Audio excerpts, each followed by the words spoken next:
Hey, what's up guys? Today we're talking about the Ender 3 V2. This is one that I bought myself. Nobody sent it to me. It cost me $279 on Amazon. I'll put a link in the description below. Let's get it open and see what's inside.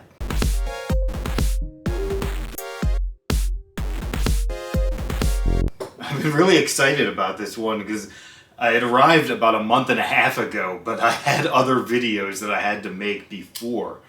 So it's been sitting here in my garage studio waiting to be unboxed. So I'm all excited. I've got my friend Pokey here. It's a very tough tape. Okay, Pokey can go over there. Let's see what's inside. Okay, inside we have styrofoam, black styrofoam. It's very tightly packed. It's shaped to fit everything in here really nicely. So, toss you. Hopefully it didn't shake the camera too much there. Okay, right on top we got the build plate. We have a glass bed on there. Got some user manual. Looks really nice. Got a QR code there if you want to scan that. I don't know how I'm going to take this out and keep it on a table. I might have to put it on the floor for that. Okay, first we have some extruded aluminum. Pretty small pieces. Here is the screen, the control screen. Unfortunately, it's not a touch screen. It does have the knob, but from what I've seen, it looks really nice. All right, here looks like motor assembly. Two-stepper motors on there. That'll be interesting to assemble. Here we have the filament holder. Two pieces for that. Alright, that's all stuck in there, so let's see how we get this out.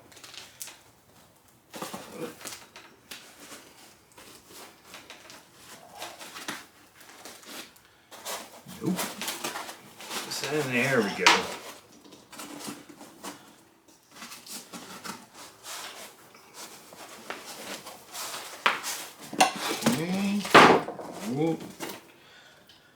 Okay, that is the hot end.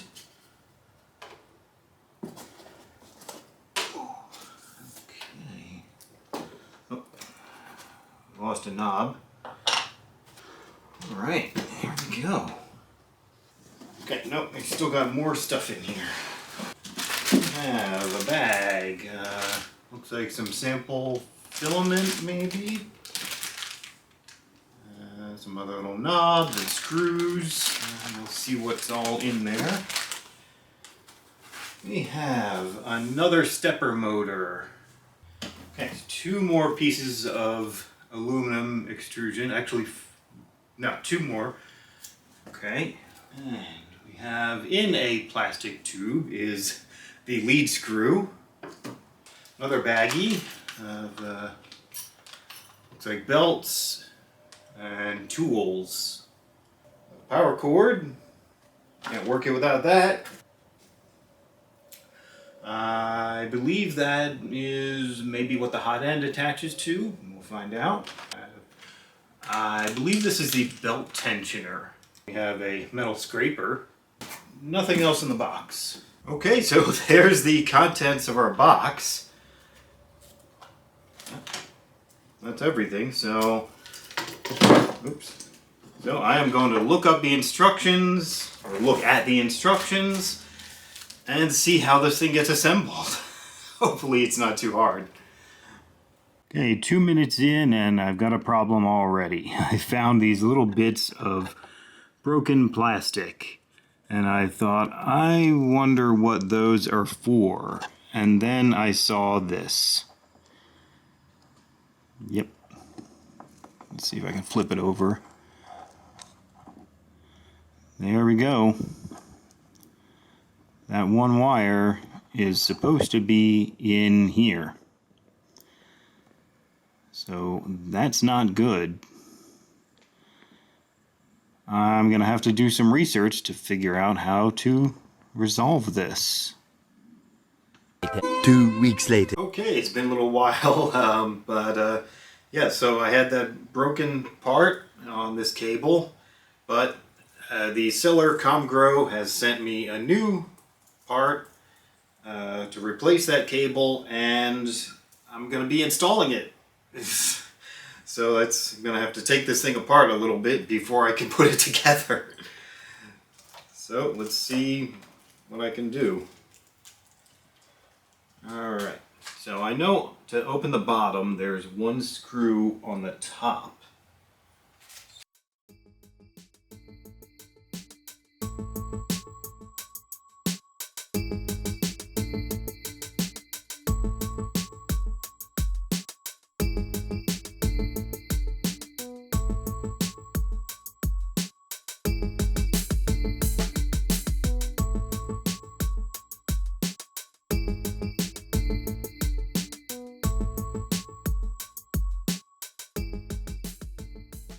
Okay, assembly is done.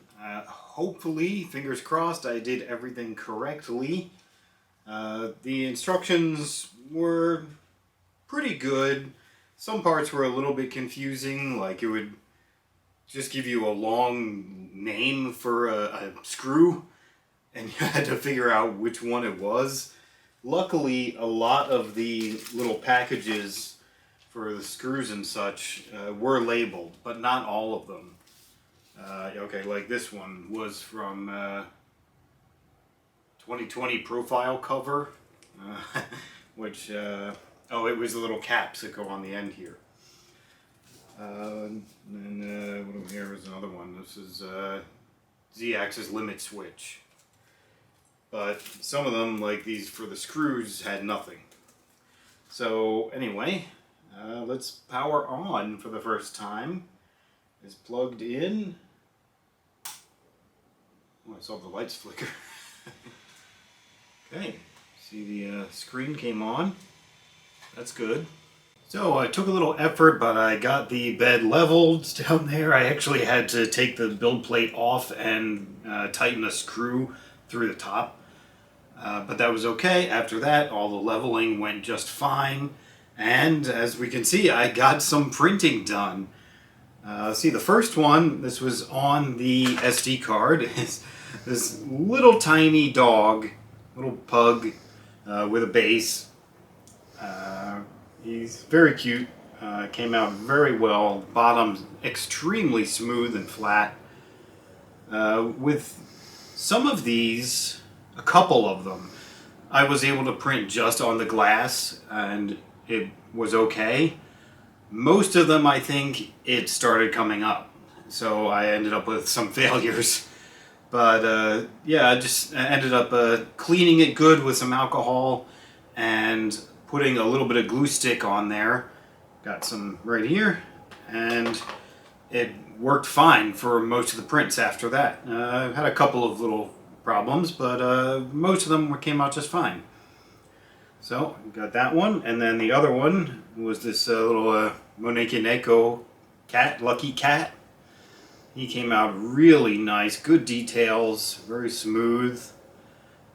And these reds are in Printed Solids Jessie PLA, which they sent. This is Printed Solid Red. They sent me these to show you. That one, and they also sent some of this Blue Ice Jessie PLA. This is really cool because not only does it look good, but it's also their first translucent one. So I used some of that to make this vase that I designed in Lightwave 3D, and I used vase mode for that. My first ever attempt using vase mode. I had to look up how to do it. But yeah, in Cura it's listed under Spiralize Outer Contour. So it is just one layer thick, but it's really nice. I wanted to make it thin so that that translucency would come out. Let's see if I shine a light through it. Alright, flashlight. See, hopefully you can see that shining through there. It looks really cool. And I did check, it does hold water, so it works just fine as a real vase. Next up, of course, I had to do a Benchy.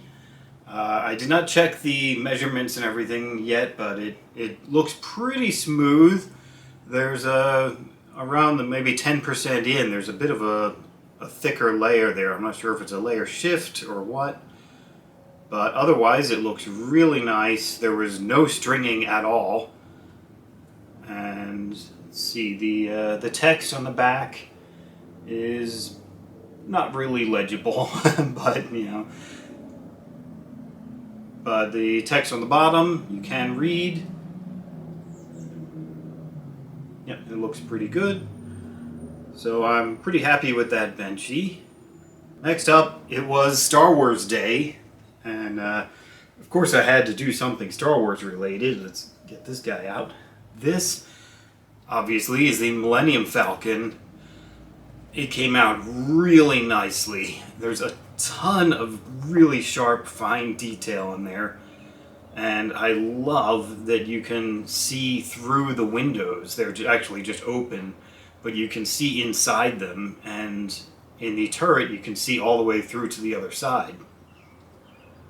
This one, it was on Thingiverse. It actually prints as two pieces, so it prints that way.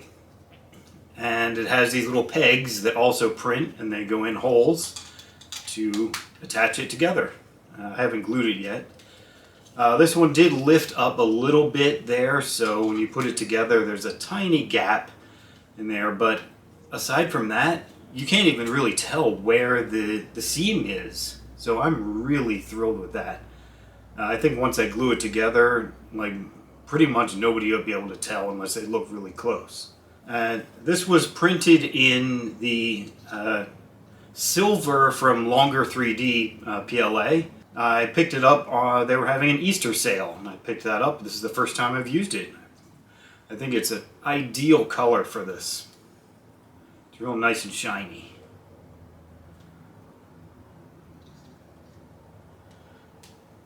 And this one in the Jesse Red PLA is the mascot for the Spaghetti Detective software, which actually prints as two parts with a base. So, stick that on there.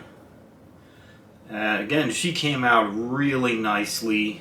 Needed a few supports, not a lot. I printed it with this part as the bottom so that she's kind of leaning back a little bit, which meant very little supports or no supports on her face. There was a little bit under her chin and under the hat back here, but she came out really nicely.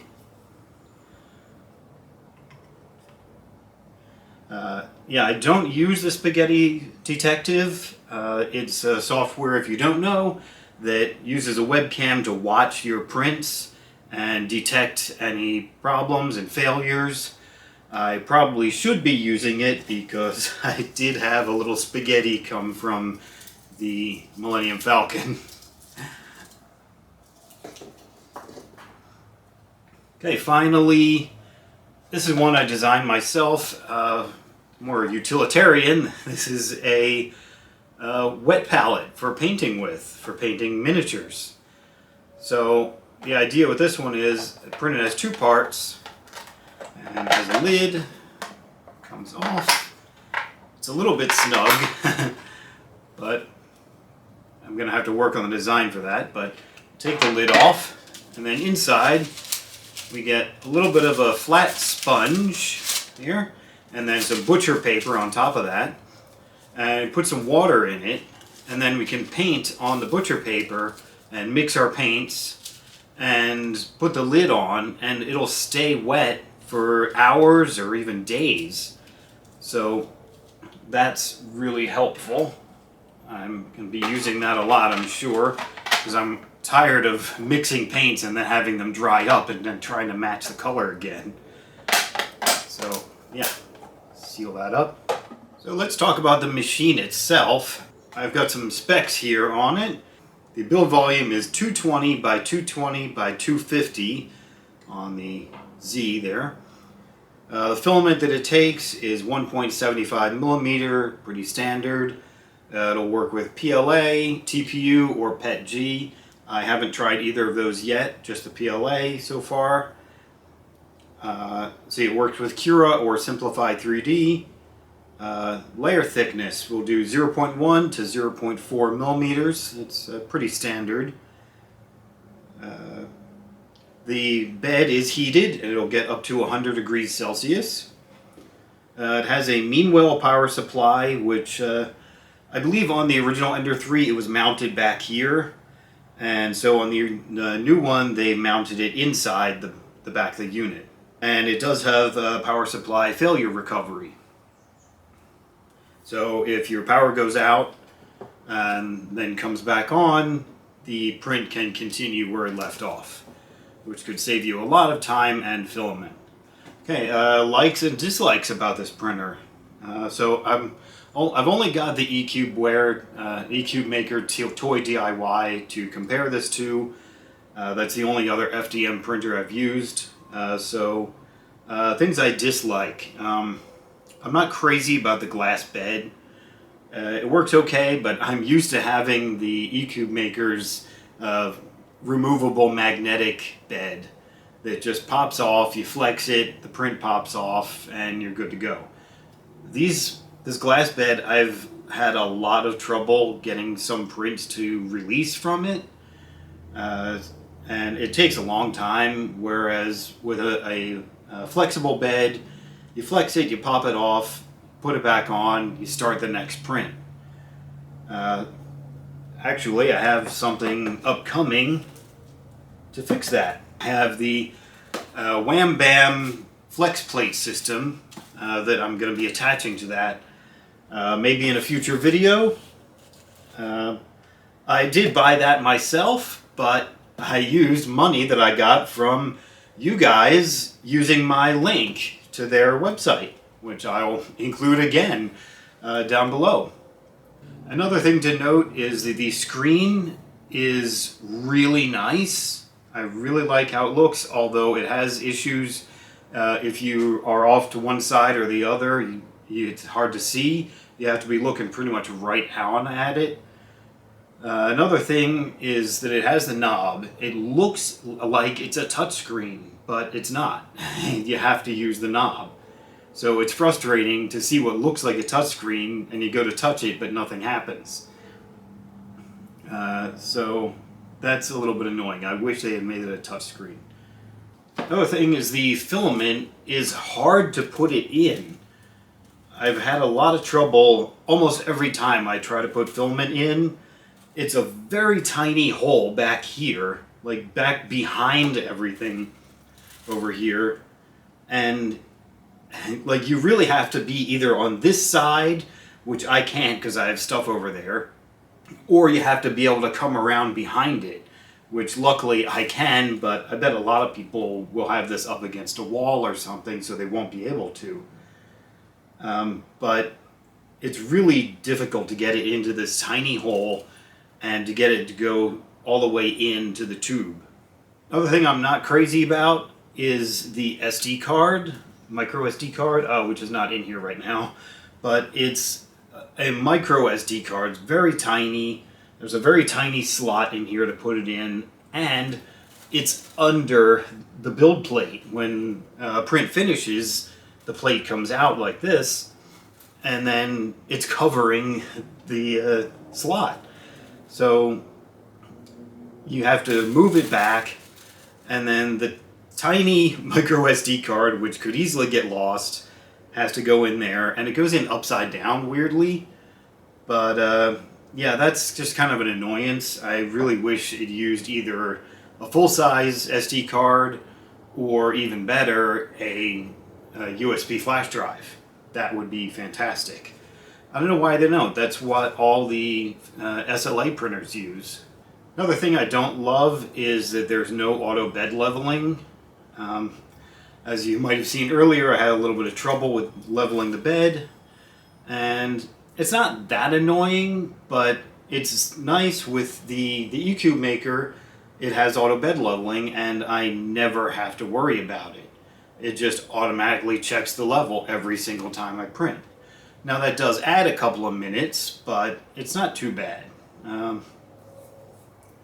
There is a BL Touch option you can get that mounts on here, which I think I'm going to be getting that upgrade. If I recall, it's about $50. It seems like a lot, but I think it's worth it. Okay, things I do like about it. I mentioned this, that the color screen here looks fantastic. The EQ maker has a very tiny black and white just text screen. This is really nice. It has little icons you can see. It's full color, and it's just a lot easier to use. Another thing I like that I mentioned is the print quality is really nice. Even at 0.2, the detail and smoothness, very nice. You can barely see the layer lines. I'm really happy with how it looks. It does have a bigger build volume than I'm used to, so I can print bigger things. One fun thing, let's see if I can push this back some, is it has a drawer where you can keep your tools. So we've got all of our wrenches, and to keep my, I have a little adapter that I already had for the micro SD card to make it a full-size SD card, and I usually keep that in here. Yep. And this is something that I haven't really needed to use yet, but I might in the future. It has these little belt tensioners on the sides. These are new. The Ender 3 didn't have these as far as I know. And so if you need to tension the belt, get it tighter or looser, you just turn the little knob on there. And there's one on the front too. So that's really handy. Another thing I really like is this spool holder. I mean, it's basic, but it works really well. The ones I had before were down on the table, so they took up extra table space, and the one that came with the printer I had before was not that great. Like, it didn't spin nicely, and there was one that I just printed myself that I found on Thingiverse, and it was two separate parts, and they were fine, they worked okay, but they toppled over all the time, and it was a real pain. This one, I just pop it on there, it just works. It does what it's supposed to do. Finally, the last thing I like is the bed heats up really fast. The EQ maker that I was using, from the time that I pressed start to the time that it actually started printing, was anywhere between 12 and 15 minutes. This one, it's ready to go in under 5 minutes. That's really nice. You can just sit there and watch it, and it just starts. Okay, so that's my look at Creality's Ender 3 V2. If you guys liked this, please be sure to like the video, leave a comment below if you have any thoughts or questions. If you watched all the way to this point, I really appreciate you, and I'll see you next time.